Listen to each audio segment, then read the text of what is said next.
E essa rede de atenção à saúde, né? Falando um pouco agora sobre as características da rede de atenção à saúde no nosso segundo vídeo,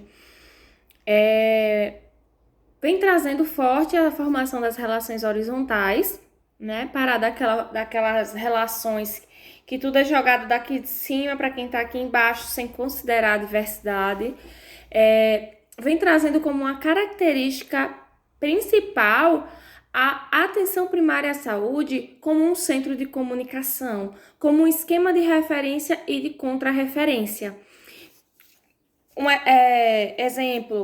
exemplo que eu falei, a referência vai partir da atenção primária, vai para o outro serviço vem e faz a contrarreferência e a pessoa volta para a atenção primária. Por que tudo isso? Porque a atenção primária está inserida em todas as comunidades. A pessoa, apesar de sair do posto de saúde e ir para um hospital, depois ela vai voltar para casa, né? A gente torce para isso. Depois ela vai voltar para casa. Ela vai voltar para casa, para o seio da família, dos amigos e da comunidade. Então, aquela pessoa é responsabilidade nossa, se nós estivermos trabalhando dentro de uma unidade básica de saúde daquela comunidade. Aí ela precisa voltar com a contrarreferência e eu fico fazendo acompanhamento, tá? Da mesma forma, se ela for para um serviço de urgência e emergência, depois ela volta com a referência, ela deve voltar com a referência para que eu, enquanto atenção primária, continue coordenando e ordenando esse cuidado dele, caso ele precise de visita domiciliar, precise de fisioterapia ou de alguma outra coisa. Então, enquanto atenção primária, nós precisamos nos colocar como responsáveis do paciente, tá? Dentro das características, a gente tem a fundamentação da atenção primária à saúde como primário nível de atenção com função resolutiva dos cuidados primários sobre os problemas mais comuns. Ou seja, dentro da atenção primária, a gente consegue resolver a maioria dos problemas. Não é necessário que a pessoa passe para outro serviço, acaba até superlotando o serviço sem necessidade. Eu acho que muitos de vocês conhecem alguém que já foi para um hospital para nada, porque não tinha necessidade. Às vezes o problema que ele tinha, ele resolvia no posto de saúde. Infelizmente ele não sabia disso, já achava que tem que ir para o hospital e acabou indo. Mas a maioria dos problemas a gente consegue resolver dentro da unidade básica de saúde, tá? E trazer essa atenção primária como coordenadora de cuidado de todos os pontos de atenção. O paciente sai da atenção primária e ele vai ser referenciado para outros pontos de atenção? Sim. Vai voltar na contrarreferência? Sim. Porque a atenção primária ela vai ser coordenadora desse cuidado. Como eu disse, ele vai voltar para casa, para o seio de sua comunidade. E a gente precisa dar continuidade do cuidado a essa pessoa enquanto atenção primária, tá? Eu coloquei uma foto bem interessante para vocês sobre os pontos de atenção. Sobre os pontos de atenção, porque existem os pontos de atenção que são mencionados na portaria e bem no meio a gente tem a unidade básica de saúde e logo a gente vai tendo a integração dessa unidade básica de saúde com outros pontos, como o telesaúde, como os ambulatórios, como os hospitais, como a UPA 24 horas. E mais interessante que eu achei dessa imagem é trazer a figura do programa dos restaurantes populares, da questão da educação, né, que tem o programa Brasil Escola também, trazendo o CRAS, a Academia da Saúde, assistência domiciliar. Então, tudo isso precisa estar articulado com a unidade básica de saúde, porque se eu tenho o exemplo que eu dei na última aula, falando de Dona Maria, que a pressão de Dona Maria era muito alta, ela toma o medicamento, mas não consegue baixar a pressão de forma alguma. E ninguém parou para ir ver como é a situação da casa de Dona Maria. Ninguém parou para ter um olhar centrado na família dela e saber se realmente se ela tem família, como que é na casa dela, se ela passa por algum problema, né?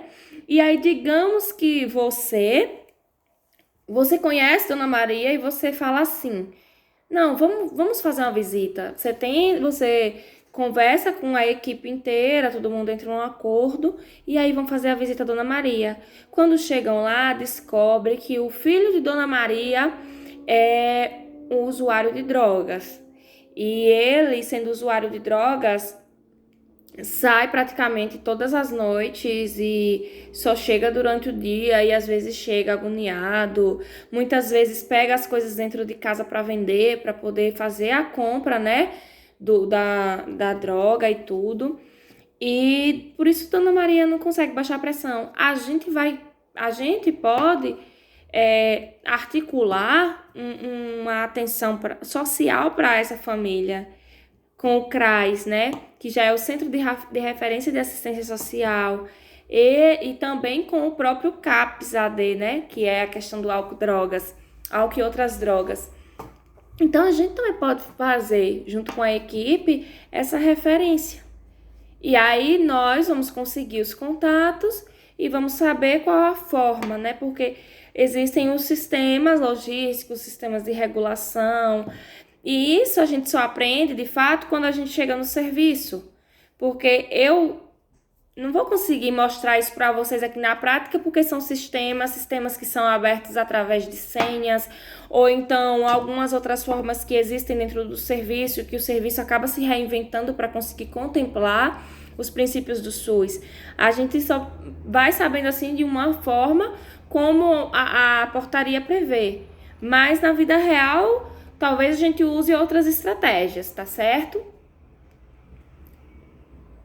E para que todos esses pontos de atenção funcionem dentro dessa articulação, dessa integração toda, né?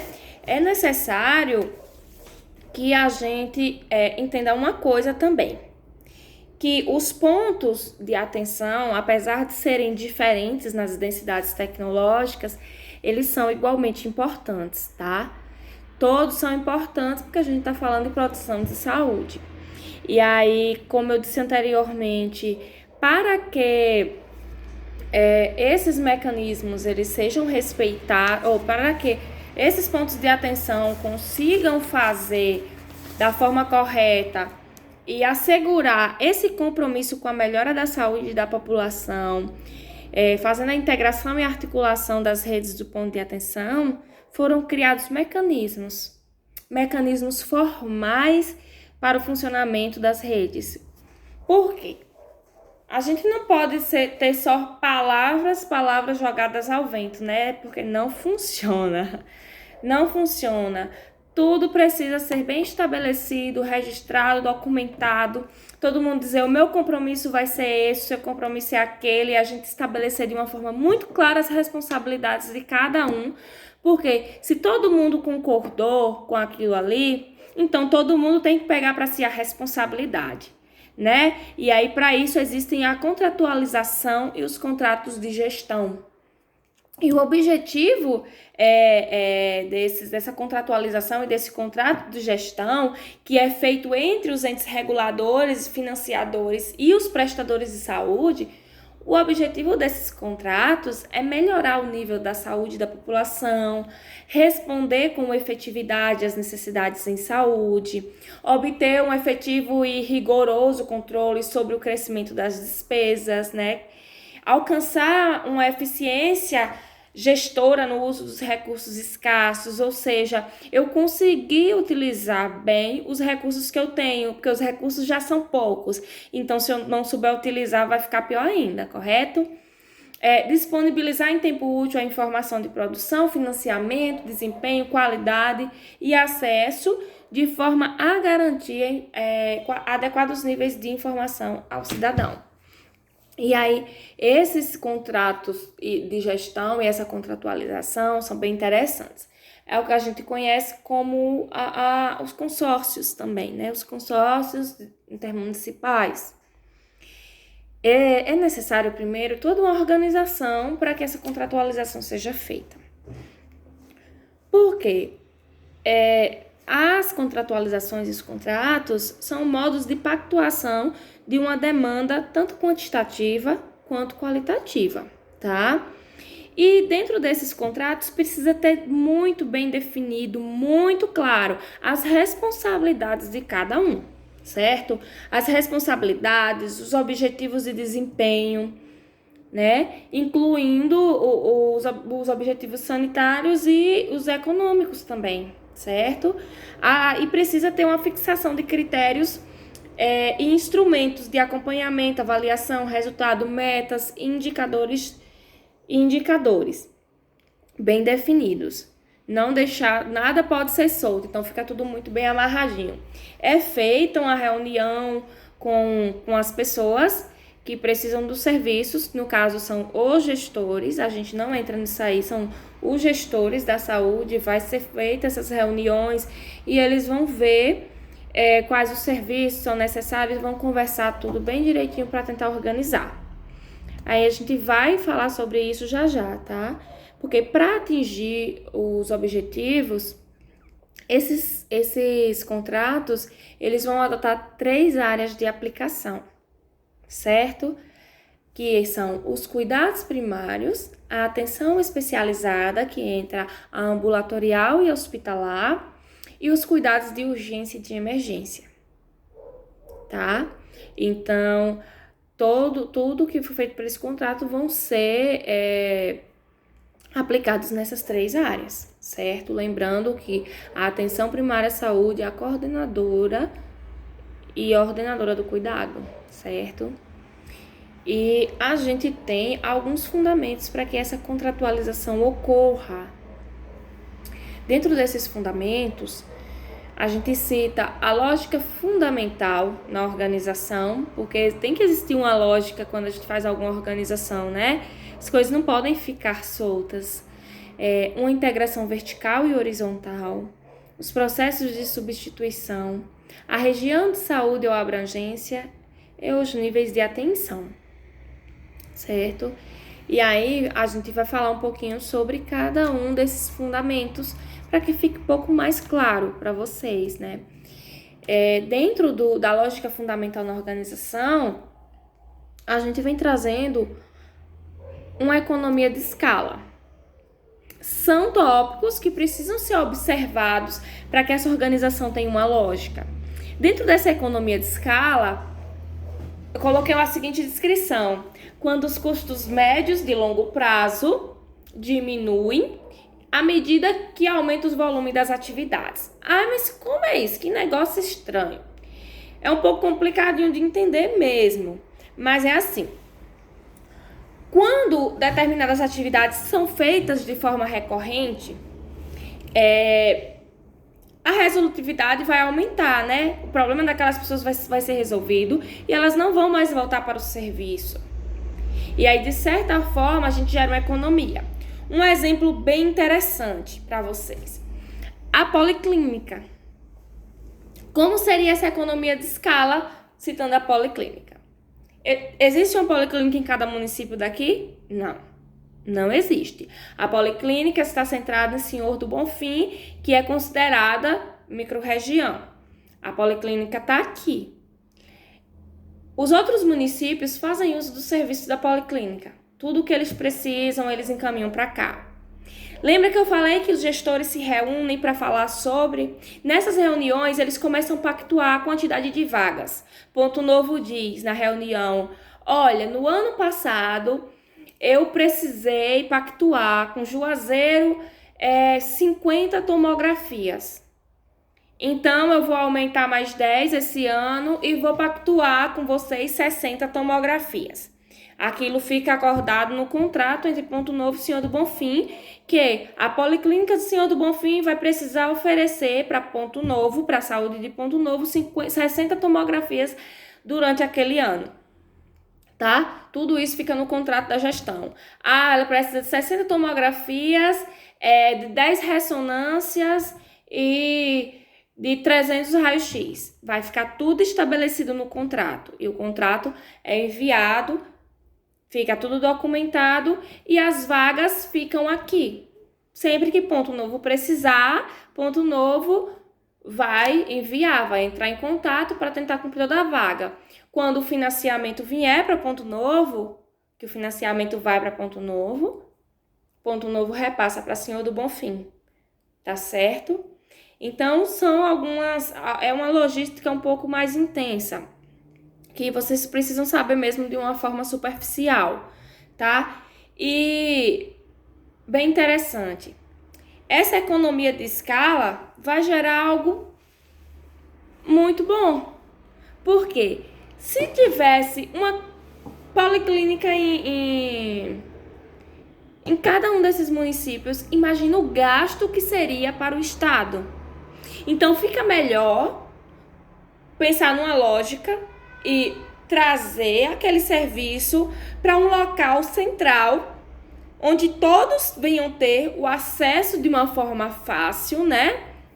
E venham estar naquele serviço. Por quê? Porque para o gestor estadual e o gestor federal, é bem menos gasto, é bem menos oneroso comprar as coisas em grande quantidade. Porque ao invés de ficar mandando um pouquinho para cá, um pouquinho para lá, um pouquinho para lá, e ter que fornecer todas as notas e fazer toda aquela questão da transparência, isso implicaria em mais gastos. Então, fazendo num só local, sendo tudo ali centrado naquele local, vai gastar bem menos, tá? E esse local, ele precisa oferecer acesso, né? A pessoa precisa ter o acesso. Não adianta só querer colocar um serviço num determinado local e as pessoas não conseguirem ter acesso a esse serviço. Porque é necessário que haja a ausência de barreiras para que o cuidado aconteça. Sejam barreiras econômicas, sejam barreiras geográficas, quaisquer que forem as barreiras. Um dos exemplos que acho que eu posso citar em relação à policlínica, em falar sobre a barreira geográfica. O que é barreira geográfica? É a questão da localização. Nós temos a policlínica situada bem na BR, é distante um pouco da cidade, né, do centro da cidade. Porém, para que as pessoas tenham acesso da melhor forma possível, são disponibilizados ônibus dentro dos bairros para que as pessoas tenham acesso à policlínica. Isso já é uma das formas de respeitar essa lógica fundamental, essa lógica que é fundamental na organização, tá? O serviço precisa ter qualidade. Quando a gente traz na lógica, é uma lógica, né? Precisa ter qualidade. Precisa ter esses graus de excelência do cuidado. Ter qualidade, que eu falo, é ser um serviço seguro, né? Ser um serviço efetivo. O que é um serviço efetivo? É quando eu consigo atingir o objetivo que eu preciso, sem gastar tanto, sem ficar onerando o sistema. Eu consigo resolver o problema e não preciso onerar o sistema de forma nenhuma. Essa qualidade também precisa tomar cuidado para que o atendimento, que o cuidado seja centrado na pessoa, para que seja respeitada a questão da equidade, se tenha pontualidade, que não tenha tanta demora no tempo de espera para que uma pessoa faça o exame ou consiga marcar o exame. E o serviço também precisa ser eficiente, né? Como a gente conversou. E também tem outra parte na lógica, que é a suficiência, que é um conjunto de ações e serviços disponíveis para atender às necessidades de saúde daquele local. Porque quando a gente vai falar da questão das redes, para que as redes sejam implementadas, nós vamos precisar fazer um mapeamento do local onde vai ser implementado, onde serão implementadas as redes e os serviços, para que aquela população ela faça uso do serviço que ela tem necessidade. Não adianta eu moro num local que não tem acidente, que é um local super tranquilo e tal. Não teria necessidade de, no meu local, colocar uma UPA? Não teria. Mas teria necessidade de um posto de saúde. Aquele serviço é suficiente para atender as demandas daquele local, né? E a disponibilidade de recursos. Porque os recursos já são poucos. E aí, quando a gente fala de recursos escassos, eles devem ser concentrados e os menos escassos desconcentrados. É como eu falei sobre a questão das especialidades, a questão da policlínica. O recurso é pouco, então a gente vai e concentra. vai em concentra, tenta trazer todo mundo para cá, todo mundo para um só local para fazer determinadas coisas, ao invés de ficar espalhando policlínicas em todos os municípios, para onerar o sistema e para não haver recurso nem financeiro, nem físico, nem profissional, né? E aí, como a gente tem a questão da atenção básica, que já é mais... Aí a atenção básica, a estratégia de saúde da família, sim, ela vai ficar em todas as comunidades.